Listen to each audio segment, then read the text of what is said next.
بتائیں کہ ہم 3 مہینے سے یہاں پر بیٹھے ہوئے ہیں اپنے بھائی کی بازیابی کے لیے، لیکن آج تک کسی نے ہمارے بھائی کو نہیں لایا، کوئی ہم سے پیش رفت نہیں ہوا ہے حکومت کی طرف سے۔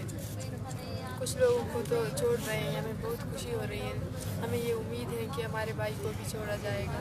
میں اپیل کرتی ہوں صوبائی حکومت سے، وزیر اعلیٰ سے کہ میرے بھائی کو بھی بازیاب کیا جائے۔ 3 سال سے ہم اس اذیت میں زندگی گزار رہے ہیں۔ آپ سب کو پتہ ہوگا، آپ ایک بار ہماری جگہ آ کر سوچیں، آپ کا بیٹا، آپ کا بھائی لاپتہ ہو، آپ پہ کیا گزرے گا۔ ہم 3 سال سے اس اذیت سے گزر رہے ہیں، خدا را ہمیں اس اذیت سے نکالے، میرے بھائی کو بازیاب کرے۔ ہم 3 مہینے سے یہاں پر بیٹھے ہوئے ہیں، سردی میں بہت سردی ہے یہاں پر۔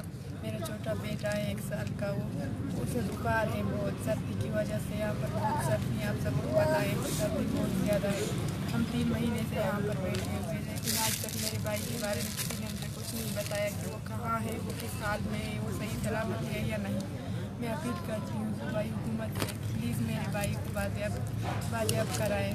وزیر اعلیٰ جام کمر صاحب سے کہ میرے بھائی کو بازیاب کرائیں۔